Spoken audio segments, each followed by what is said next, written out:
जय गुरु मोर प्रिय आत्मीय समस्त भाई भूणी मान आंतरिक शुभेच्छा। गुरुवार प्रतिष्ठा एक कैवल्य मंडप विश्वर समस्त धर्म संप्रदाय सद्गुरु मान दर्शन कर उद्देश्य हूँ विश्व भातृत्व प्रतिष्ठा करने समन्वय और सामंजस्य रक्षा करी। कारण गुरु आमको सत्पथ मार्गदर्शन करती एवं गुरु प्रत्यक्ष भाव में प्रभु को दर्शन लाभ करमको चिन्हाई दिखती से पाठ से प्रथम तो चलियापाई साहाଯ୍ୟ प्रेरणा सबकिछि जोगाई दिखती किंतु आमे प्रत्येक सद्गुरु का अंतरे भगवान वा ईश्वर विद्यमान किंतु बाह्य तांकर गुरुगिरी। तेणु आमे सांप्रदायिक मनोवृत्ति ऊर्ध्व उठा पड़ो। जड़िए जगतगुरु जड़िए समस्त सबु सद्गुरु से तांकरी कतिक नहीं जाती आमको। तेणु जी अंतर भितर बास करती तेणु आमको यदि विश्व भातृत्व प्रतिष्ठा करने को आम आगभर हवा विश्व शांति प्रतिष्ठा करने आगभर हवा ताले से यही भाव में आमको ग्रहण करा पड़ो। नचेत क्षुद्र क्षुद्र सांप्रदायिक भाव विभक्त हो आम से परिधि भितर रही कार्य कले केवल विश्व भातृत्व प्रतिष्ठा हो पार ना।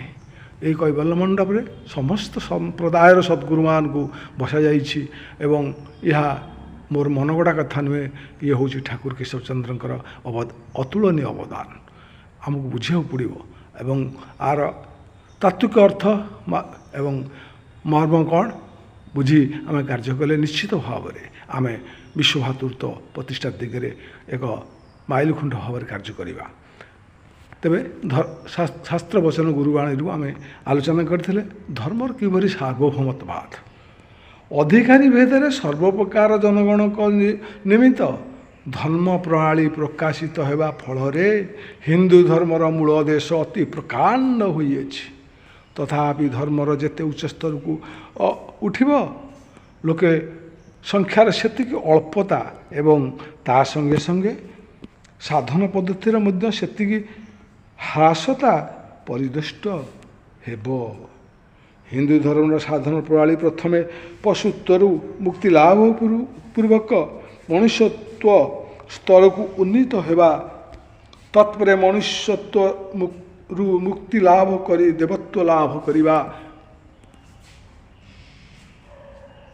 एवं सर्वशेष ब्रह्मत्व लाभ करिबा परम मुख्य पद। यही कथा आम सर्वर धर्मर सर्वभौम भाव अवगत हेलु। एबे जातिभेद कथा को आम आलोचना करिबा। प्रथम वर्ण विभाग नथिला समस्ते ब्रह्ममय थिला परे कर्म द्वारा वर्ण विभाग होई अछि। गुण और कर्म क्षय निमित्त जो साधना ताही स्वधर्म चरण द्वारा गुण और कर्म क्षय करी जीव को तत्व ज्ञान लाभ करिया को पड़े। तेणु हिंदू धर्म रे गुण और कर्मर विभाग अनुसार धर्म भेद बा अधिकारी भेद स्वीकृत हुई अछि।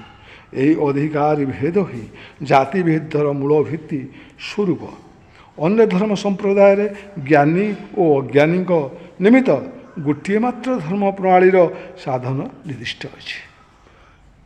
आम किभली भाव हिंदू धर्म सबू महान सनातन धर्म आम अवगत हेलु। एबे आसतु आज साधु सन्त चरित्र विषय जानिबा जे तपस्वी महाराज कटक केन्दुपाटना कदम्ब कंटार अनति दूर कदम्ब बिहारी आश्रमर साधु महाराज सधारे लोक मैंने तपस्वी महाराज बोली डाकुथिले। साधारण भाव में से केबे काहाकू निजर परिचय तथा जन्मस्थान नाम पिता नाम बयस आदि दे ना। तथापि मातृभाषा तांकर गुजराती थिला किंतु से हिंदी और ओडिया रे कहि पारुथिले। नंग दुर्भिक्ष अर्थात 1866 मसीहा पूर्व से यही आश्रम रही आसुअछंती। पिलादिनरू जमा उत पश्चिमा साधु संगरे भारतर नाना स्थान और नाना तीर्थ भ्रमण करी शक्ति क्षीण होबार अति वृद्धावस्था केन्द्रापड़ा ବଳଦେବଜୀଉ ମନ୍ଦିରର ପ୍ରାଙ୍ଗଣରେ ବହୁ ବର୍ଷ ଧରି ରହିବା ପରେ ଏ ସ୍ଥାନରେ ଆସି ରହୁଥିଲେ। କେନ୍ଦ୍ରାପଡ଼ା କେନାଲ ଖୋଳା ଚାଲିଥାଏ। ଜଣେ କଣ୍ଟ୍ରାକ୍ଟର ପେଟମରା ରୋଗରେ ଚେତା ଲୋପ ପାଇଗଲା। ଜଙ୍ଗଲରୁ ବାହାରୁଥିବା ବେଳେ ବାବାଙ୍କର ଦୃଷ୍ଟିକି ଆସିଲା। ବାବା ଭଗବାନଙ୍କ ନିକଟରେ ପ୍ରାର୍ଥନା କରିବାରୁ ଜଣେ ମହାପୁରୁଷ ହଠାତ୍ ସେଠାରେ ଉପସ୍ଥିତ ହୋଇ ବାବାଙ୍କୁ କେତୋଟି ପତ୍ର ଦେଲେ ଆଉ କହିଲେ, ୟାକୁ ମଳି ରୋଗୀକୁ ଖୁଆଇଦେବୁ। ବାବା ସେୟା କଲେ। ରୋଗ ଭଲ ହୋଇଗଲା। ସେହି ଅଦୃଶ୍ୟ ମହାପୁରୁଷ ଯେଉଁ କଦମ୍ବ ବୃକ୍ଷ ମୂଳେ ଅଦୃଶ୍ୟ ହୋଇଥିଲେ ସେଇଠି ବାବା ଆଶ୍ରମ ନିର୍ମାଣ କଲେ। ସେହି ପୀଠର ନାମ ହେଲା କଦମ୍ବ ବିହାରୀ ମହାପୁରୁଷ ପୀଠ। ଏହି ତପସ୍ୱୀ ମହାରାଜ ବାକ୍ସିଦ୍ଧି ମହାପୁରୁଷ ଥିଲେ।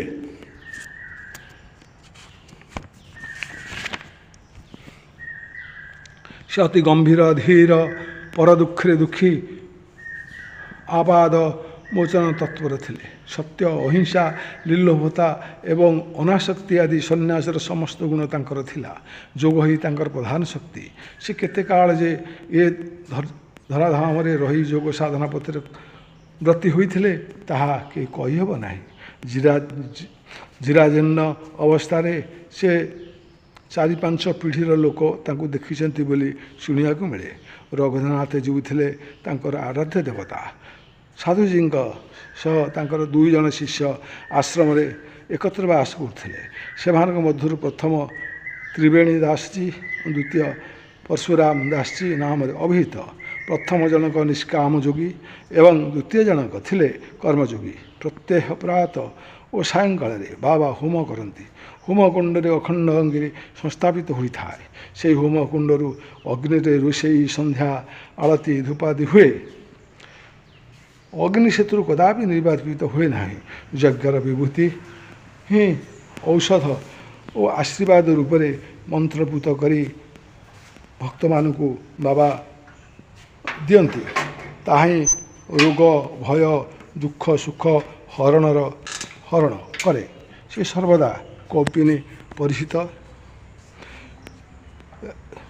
ଏହା ବ୍ୟତୀତ ଭଲ ଓ ଅନ୍ୟ ବ୍ୟବହାର୍ଯ୍ୟ ବସ୍ତୁଭୂଷଣ ଗ୍ରହଣ କରନ୍ତି ନାହିଁ। ସୁବୃହତ ଜଟାକୁ ଦଣ୍ଡାୟମାନ ଅବସ୍ଥାରେ ଫିଟାଇ ଦେଲେ ତାହା ଭୂମିରେ ଲୁଟିଯାଏ।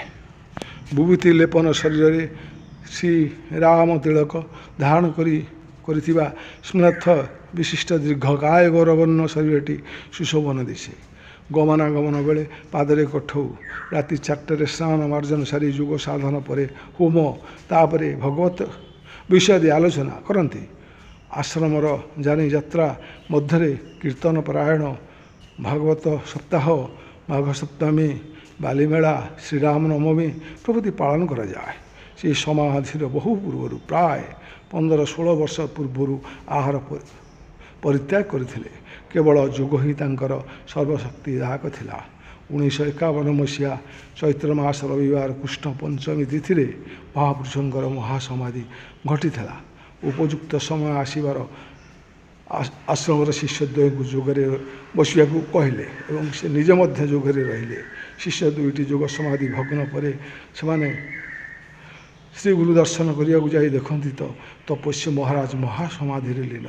ଆସନ ସେହିଭଳି ସୁଦୃଢ଼ ଭାବରେ ଅଛି, କେବଳ ମସ୍ତକ ସାମାନ୍ୟ ଆଗକୁ ଢଳି ପଡ଼ିଛି। ଏହି ଖବର ଚାରିଆଡ଼େ ପ୍ରଚାରିତ ହୋଇଗଲା। କୀର୍ତ୍ତନ ପଟୁଆର ଚାଲିଲା।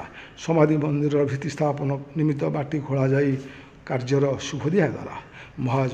ମହାସମାରୋହରେ ସମାଧି ସ୍ଥାପିତ ହେଲା।